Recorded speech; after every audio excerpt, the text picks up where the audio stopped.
భక్తులకు ఇచ్చే లడ్డూలు తయారు చేయటంలో కానివ్వండి, ఏ విధంగా నాణ్యతను పాటించాము, ఏ విధంగా 2014 నుంచి 15 వరకు వాళ్ళు చేయని కార్యక్రమాలు కూడా మేము 2019 నుంచి 24 వరకు చేశాము. కొన్ని వివరాలు మీకు తెలియజేయడం కోసం ఈరోజు ఈ ప్రెస్ కాన్ఫరెన్స్ ద్వారా చెప్పడం జరుగుతుంది. మా ప్రభుత్వం అధికారంలోకి రాకముందు 2019లో 2014 నుంచి 15 వరకు ఏదైతే సిస్టమ్ ఉందో, ఎందుకంటే మెయిన్ ఇక్కడ కావాల్సింది ఘీ, కౌ ఘీ ప్రొక్యూర్ చేసే సిస్టమ్ ఏదైతే ఉందో అదే లడ్డు తయారీలోకి వాడే కౌ ఘీ కానివ్వండి, మిగతా ఇంగ్రీడియంట్స్ కానివ్వండి, ఏ సిస్టమ్ అయితే 2014 నుంచి 15 వరకు ఉందో అదే సిస్టమ్ మేము అధికారంలోకి వచ్చినా కూడా 2024 వరకు వివిధ మార్పులు ఇంప్రూవ్మెంట్స్ చేసుకుంటూ పోయామే, కానీ అదే సిస్టమ్ కంటిన్యూ అయ్యాను. మా ప్రభుత్వం రాకముందు ఎవరైతే ఈఓగా ఉన్నారో అక్కడ అనిల్ సింగార్ గారు, ఆయనే మా ప్రభుత్వం వచ్చినా కూడా 1.5 year ఈఓగా ఉన్నాడు. ఇంకా మేము భక్తులకు మెరుగైన సౌకర్యాలు చేయడం కోసం, పవిత్రతను కాపాడుకోవటం కోసం ఎన్ని మెరుగైన కార్యక్రమాలు చేశామంటే ఇందులో 2 భాగాలు ఆయన నిన్న మోపిన నెపంలో, ఒకటి స్వామివారికి సమర్పించే నైవేద్యంలో కల్తీ కార్యక్రమాలు జరుగుతున్నాయి అని చెప్పి నెపం మోపారు. స్వామివారికి సమర్పించే నైవేద్యం సుమారుగా రోజుకి 5 నుంచి 7 సార్లు ఏదో నైవేద్యాలు సమర్పించేదనుకుంటారు. దానికి ఎవ్రీ డే 60 kgs ఆఫ్ ఘీ అవసరం ఉంటుంది. మా ప్రభుత్వం రాకముందు ఆ ఘీ, మా ప్రభుత్వం వచ్చినా కూడా కొన్నాళ్ళు ఆ ఘీతోనే స్వామివారికి నైవేద్యాలు, ఆ ఇంగ్రీడియంట్స్తోనే స్వామివారికి నైవేద్యాలు ఏదైతే అప్పుడు సప్లైస్ తీసుకుంటామో వాటితోనే చేసే కార్యక్రమం జరుగుతుంది. గత 3 సంవత్సరాల నుంచి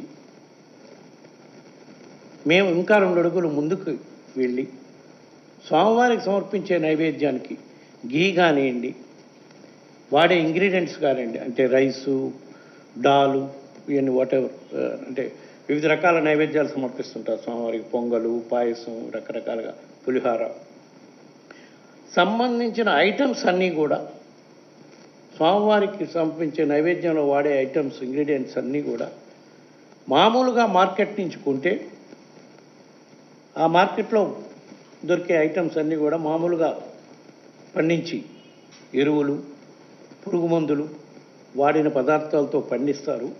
వాటి వల్ల స్వామివారికి విషపూరితమైన నైవేద్యం సమర్పించే పరిస్థితి ఉంది.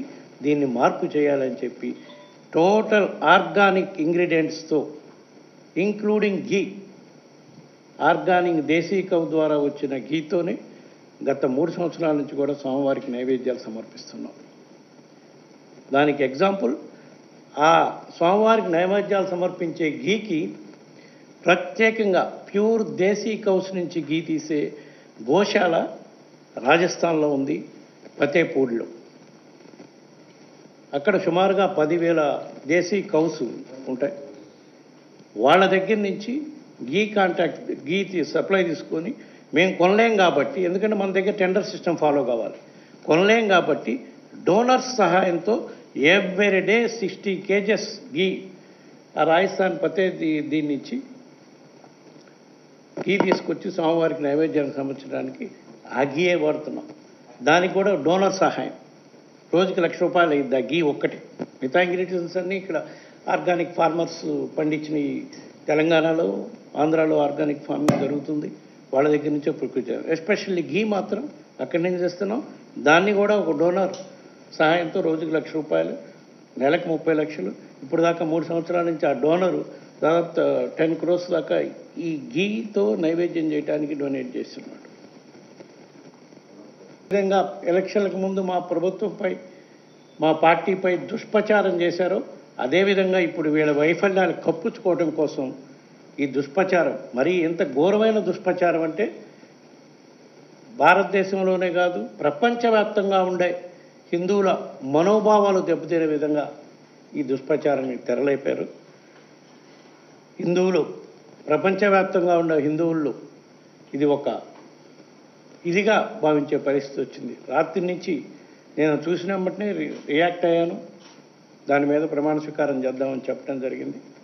ఇప్పుడు వివరంగా ఏ విధంగా గత 5 సంవత్సరాల మా పాలనలో స్వామివారి నైవేద్యాలు పెట్టడంలో కానివ్వండి, భక్తులకు ఇచ్చే లడ్డూలు తయారు చేయటంలో కానివ్వండి, ఏ విధంగా నాణ్యతను పాటించాము, ఏ విధంగా 2014 నుంచి 15 వరకు వాళ్ళు చేయని కార్యక్రమాలు కూడా మేము 2019 నుంచి 24 వరకు చేశాము, కొన్ని వివరాలు మీకు తెలియజేయడం కోసం ఈరోజు ఈ ప్రెస్ కాన్ఫరెన్స్ ద్వారా చెప్పడం జరుగుతుంది. మా ప్రభుత్వం అధికారంలోకి రాకముందు 2019లో 2014 నుంచి 15 వరకు ఏదైతే సిస్టమ్ ఉందో, ఎందుకంటే మెయిన్ ఇక్కడ కావాల్సింది ఘీ, కౌ ఘీ ప్రొక్యూర్ చేసే సిస్టమ్ ఏదైతే ఉందో అదే లడ్డు తయారీలోకి వాడే